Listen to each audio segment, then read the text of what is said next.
Welcome to Story Owl. In this documentary, we're examining 4 real death cases, each fully recorded, officially investigated, and never convincingly explained. These stories come from different countries, different decades, and very different circumstances. They are not connected to one another, and they don't build toward a single conclusion. Each case stands on its own, defined only by the evidence that remains and the questions that were never resolved. Nothing you're about to hear is speculation or folklore. Every detail is drawn from documented records, timelines, and official findings. What makes these cases disturbing is not what's missing, but what exists and still doesn't align. This is a collection of true documented cases where reality breaks. Viewer discretion is advised.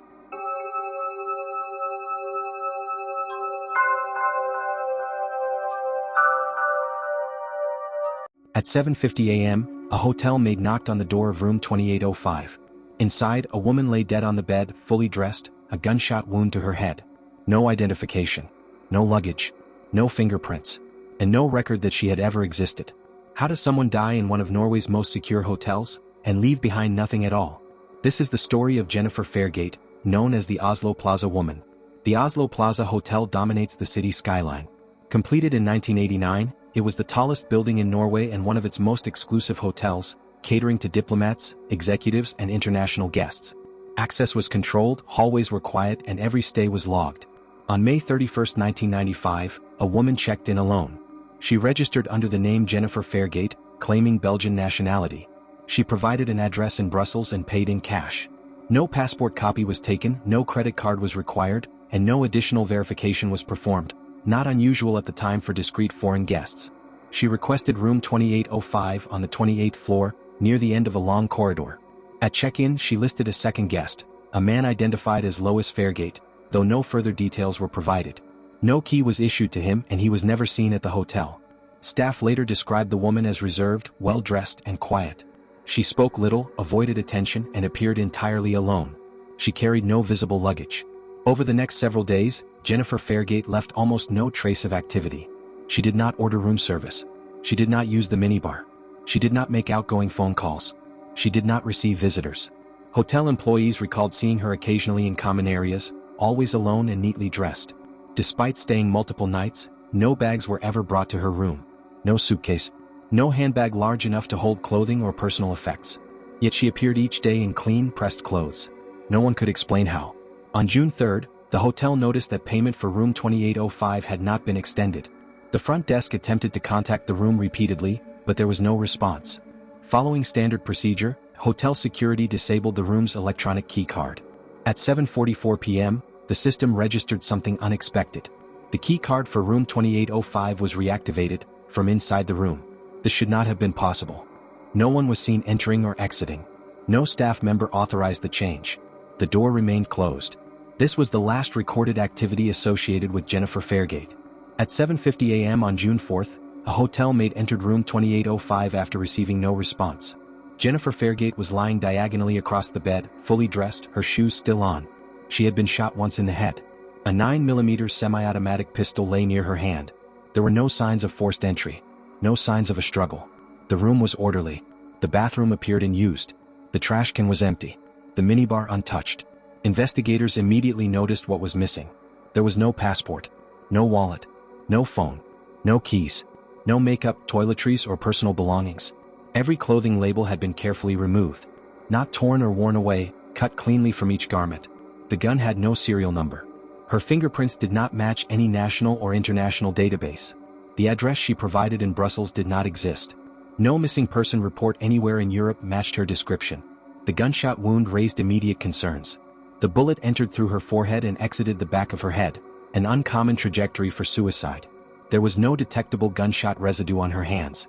The position of the firearm was inconsistent with known suicide patterns. Yet the room had been locked from the inside. No one had entered. No one had left. No one on the 28th floor reported hearing a gunshot. Medical examiners estimated her time of death as sometime during the night, possibly before the key card system recorded activity. Which raised a chilling question. Who reactivated the key card? If Jennifer Fairgate was already dead, someone else had access to the room. But no corridor cameras captured movement. No elevators registered unusual use. No witnesses reported hearing a gunshot. On the 28th floor, in a quiet hotel, a firearm discharged and no one noticed. Interpol was contacted. Belgian authorities searched their records. Dental and fingerprint comparisons were conducted internationally. Nothing matched. She had no distinguishing scars or tattoos. No identifiable medical history. Her estimated age ranged from her late 20s to early 30s. She appeared healthy and well cared for. She existed physically, but nowhere on paper. Authorities eventually ruled her death a suicide. But the ruling satisfied almost no one. Suicide. Why remove all clothing labels? Why bring no personal items? Why use a gun without a serial number? Why fabricate an identity? Why leave no trace of existence anywhere? If murder, how was the room sealed? Why leave no forensic evidence? Why kill someone in a luxury hotel? Why erase her identity so completely? Some investigators quietly suggested intelligence involvement. Norway in the mid-1990s was a crossroads for NATO intelligence, Cold War residual operations, diplomatic surveillance, a clean death, a clean exit, a clean erasure. But no agency ever claimed her. No files were released. No confirmations followed. In 2017, Norwegian police reopened the case and released a facial reconstruction. No one came forward. No family. No friends. No past. Jennifer Fairgate was buried in Oslo as an unknown woman. Whatever brought her to room 2805, it was precise enough to erase her completely. And nearly 3 decades later, her real name, and the reason she died, remain unknown. A young woman stepped into an elevator and began behaving as if someone else was inside with her. She pressed multiple buttons, hid in the corner, gestured to empty space, and refused to let the doors close. 2 weeks later, her body was found decomposing in a sealed water tank on the hotel's rooftop. No one could explain how she got there. This is the death of Elisa Lam. The Cecil Hotel stands on Main Street in downtown Los Angeles. Built in 1924, it had once been a respectable destination for travelers. By the early 2000s, it had become known for long-term residents, transient guests, and a history marked by suicides, overdoses, and violent crime. It operated under multiple names, including a partial rebrand as the Stay on Main. In January 2013, Elisa Lam, a 21-year-old Canadian university student, arrived in Los Angeles during a solo trip through California. She was intelligent, articulate, and deeply engaged online, regularly documenting her travels on social media. Elisa had been diagnosed with bipolar disorder and depression. She was prescribed medication and remained in contact with her family throughout her trip. On January 26, she checked into the Cecil Hotel. Within days, something began to go wrong. Initially, Elisa was assigned to a shared hostel-style room. Other guests later complained about her behavior, describing it as erratic but not violent. She was moved to a private room. In the days that followed, she continued exploring the city, visiting bookstores and tourist sites. She posted online. She called her parents daily. On January 31st, the calls stopped. Her parents reported her missing that same day. Los Angeles police launched a search almost immediately. Officers canvassed the Cecil Hotel, reviewing guest logs and interviewing staff. Sniffer dogs were brought in. The rooftop was searched. So were stairwells, storage rooms, and common areas. Nothing was found. With no leads, police released surveillance footage to the public on February 14th. What appeared on screen changed the case entirely. The surveillance footage came from one of the Cecil Hotel's elevators and was time-stamped to the early morning hours of February 1, 2013. It showed Elisa Lam entering the elevator alone. She pressed multiple floor buttons in quick succession. The doors did not close. She stepped forward and looked out into the hallway, then moved back inside. After several seconds, she exited the elevator entirely, remaining just outside the frame. She re-entered moments later and positioned herself against the interior wall. Her movements appeared irregular and uncoordinated. At times, she used her hands in a manner not clearly directed at any visible object or person. She remained inside the elevator for an extended period without the doors closing, despite no mechanical fault later being identified. Eventually, she stepped out once more. This time, the elevator doors closed. No other individual appears in the footage. The video does not show Elisa being forced, followed, or physically restrained. It also does not show her leaving the elevator area. What occurred immediately after this moment is unknown. While the public fixated on the elevator video, a separate problem emerged inside the hotel. Guests began complaining about water pressure. The tap water appeared dark and had an unusual taste and odor. On February 19th, a maintenance worker was sent to the rooftop to inspect the water tanks. There were 4 large tanks supplying water to the building. When he opened one of them, he found Elisa Lam's body floating inside. When Elisa Lam's body was discovered on the hotel rooftop nearly 3 weeks later, the physical circumstances immediately conflicted with the known search record. The roof was accessible only through locked or alarmed points of entry. No alarm had been reported. Police had previously searched the rooftop without locating her. The water tanks were elevated, cylindrical, and designed to be difficult to access. The hatch on the tank containing her body was found closed. No damage was reported to the lid or surrounding structure. Elisa's clothing was found in the tank with her. There were no signs of physical trauma, no evidence of restraint, and no indication of a struggle. No witnesses reported seeing her on the roof. No footage captured her accessing the area. No timeline could be established showing how or when she moved from the elevator to the tank. Each element, taken alone, could be explained. Taken together, they could not be reconciled into a single, coherent sequence of events. The Los Angeles County coroner ruled her death an accidental drowning. No alcohol. No illegal drugs. Only traces of her prescribed medication, at levels suggesting she may not have been taking it consistently. There were no defensive injuries. No signs of sexual assault. No broken bones. The official conclusion was that Elisa had accessed the roof, climbed into the tank, and drowned. But this explanation immediately conflicted with known facts. The roof door was alarmed. No alarm had been reported. The tanks were difficult to access and heavy to open. Elisa was slight in build. The hatch was found closed. No one could explain why she would remove her clothes, climb into a water tank, and close the lid behind herself. The elevator footage showed fear, not confusion. Avoidance, not disorientation. And yet, no evidence of another person ever surfaced. Some investigators suggested a psychotic episode brought on by untreated bipolar disorder. The elevator footage, they argued, reflected paranoia or hallucinations. In this state, Elisa may have reached the rooftop, climbed into the tank, and drowned. Others rejected this explanation, pointing out the physical difficulty of accessing the tank and the closed hatch. They questioned why a frightened person would seek refuge in such a place. Speculation expanded rapidly. Online communities proposed everything from foul play to supernatural involvement. Some pointed to the Cecil's history. Others to the altered elevator footage, which had been slowed and cropped before release, fueling suspicion of manipulation. Despite the noise, police maintained there was no evidence of homicide. No suspect was named. No charges were filed. Elisa Lam's death was ruled an accidental drowning. The conclusion did not account for how she reached the water tank, how the hatch was closed, or why no record exists of her movement through secured areas of the hotel.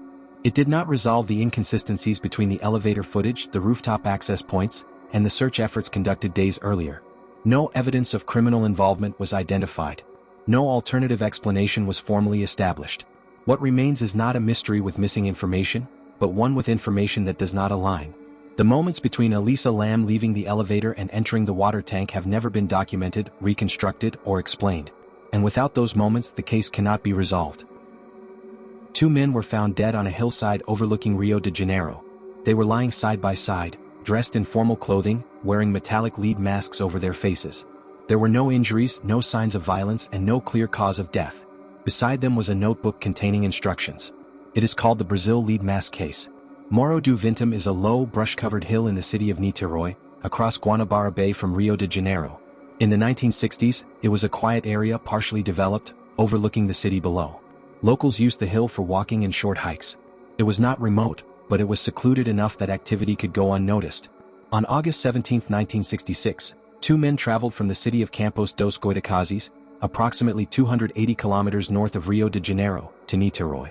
Their names were Manuel Pereira de Cruz, age 32, and Miguel José Viana, age 34. Both men were technicians. In Brazil at the time, they were commonly referred to as electronics engineers, skilled radio and television repairmen who worked with transmitters, receivers, and electrical equipment. They were not known to be violent. They were not known to have enemies. They lived ordinary working lives. That morning, they told their families they were traveling to purchase materials. They never returned. Records show that Manuel and Miguel arrived in Niterói in the early afternoon. They visited a local electronics store where they purchased a number of items, including electrical components and materials that were never later recovered. They also stopped at a bar. The bartender later recalled that both men appeared nervous but sober. They drank water and soft drinks, not alcohol. At one point, one of the men asked the bartender to write a note for him, as his handwriting was poor. The note read, 1630B at the specified place. They paid, left the bar, and walked away. That was the last confirmed sighting of either man alive.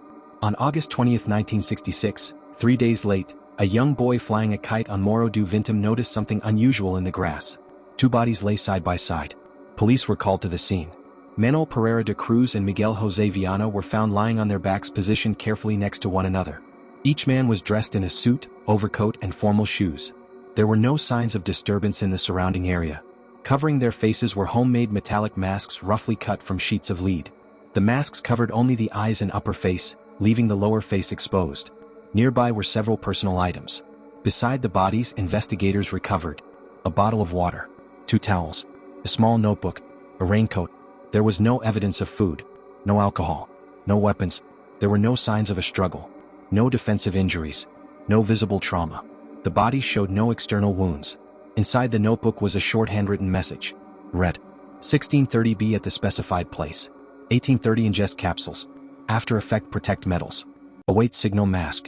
The handwriting was uneven and appeared rushed. The meaning was unclear. No capsules were found at the scene. No containers. No residue. No chemical traces. The note appeared instructional, not descriptive, as if outlining a procedure rather than recording an event. The lead masks immediately drew attention. They were crude cut by hand and designed only to shield the eyes. Lead is heavy, opaque, and resistant to radiation. It has long been used in industrial shielding, particularly in environments involving electromagnetic exposure. The masks were not professionally manufactured. They showed no decorative features. They had no straps. They rested loosely on the face. There was no obvious practical reason for their use. Autopsies were conducted several days after the discovery. Due to the tropical heat and the time elapsed, decomposition had already begun. No cause of death could be determined. There was no evidence of poisoning. No evidence of drug overdose. No evidence of carbon monoxide exposure. Toxicological testing was limited by the condition of the remains, but no obvious toxins were identified. Both men appeared to have died at approximately the same time. There was no indication of violence. Police initially treated the case as a possible double homicide. That theory quickly collapsed. There were no injuries, no motive, no evidence of a third party. Robbery was ruled out. Money and valuables were still on the bodies. Suicide was considered, but no known method could explain the circumstances. There was no poison container, no suicide note, and no known pact. The presence of the notebook complicated every explanation. It suggested planning. But planning for what? As police dug into the men's lives, additional details emerged. Manuel and Miguel had previously expressed interest in spiritualism, scientific experimentation, and paranormal communication. Friends described conversations involving energy, radio waves, and attempts to contact non-human intelligences. Brazil in the 1960s was a center of spiritualist movements blending science, mysticism, and experimentation. Groups explored ideas involving electromagnetic communication, astral travel, and protective shielding during altered states. The men were not members of any known cult. They worked regular jobs. They paid their bills. They had families. But they had discussed conducting an experiment. No one knew what kind. The notebook specifically referenced ingesting capsules. No capsules were ever recovered. No pharmacy records showed purchases matching the timing. No chemical evidence was found at the scene. If capsules were ingested, their composition remains unknown. If capsules were never taken, the instructions were never completed. Either possibility left gaps. The note specified times. 1630, be at the specified place. 1830, ingest capsules. The men were found lying calmly as if they had waited. There were no signs of panic. No evidence of sudden collapse. No disturbed vegetation. Whatever occurred appears to have happened without visible distress. Each explanation proposed by investigators accounted for part of the scene, but never all of it. Accidental poisoning failed to explain the absence of toxins. Suicide failed to explain the lack of method. Murder failed to explain the absence of violence. Motive or evidence of another person. An experiment gone wrong failed to explain what mechanism caused death. The lead masks failed to align with any known safety procedure. The notebook suggested intention but not outcome. The case resisted narrative closure. After months of investigation, Brazilian authorities closed the case. The cause of death was listed as undetermined. No suspects were named. No charges were filed. The evidence was archived. Manuel Pereira de Cruz and Miguel Jose Viana went to a hillside with a plan. They brought protective equipment. They wrote instructions. They chose a specific time and place. Whatever they expected to happen did not leave physical evidence behind. There was no sign of fear. No struggle. No interruption. Only 2 bodies, 2 masks, and a set of instructions that were never completed. Nearly 60 years later, the Brazil lead mask case remains unresolved. Not because of missing evidence, but because the evidence does not point anywhere. And without a mechanism, the event itself cannot be explained. A woman was found burned beyond recognition in a remote Norwegian valley. Her fingerprints were scrubbed, her labels removed, and every identity she used was false. She had traveled across Europe under multiple names, changing her appearance and handwriting as she went. No country ever claimed her. This has happened in Ista, hence the case is referred to as the case of the Isdal Woman. Isdalen, meaning Ice Valley, lies just outside the city of Bergen, Norway. It is a rocky forested area known for sudden weather changes and difficult terrain. In 1970 it was sparsely traveled and considered hazardous. On November 29, 1970, a father and his 2 daughters were hiking in the valley when they noticed a strong smell of burning. Following it, they discovered a body lying among rocks, partially hidden. They immediately contacted police. The woman was lying on her back. Her body was severely burned. She was naked. Her face was unrecognizable. Her hands were clenched. Around her were personal items arranged nearby.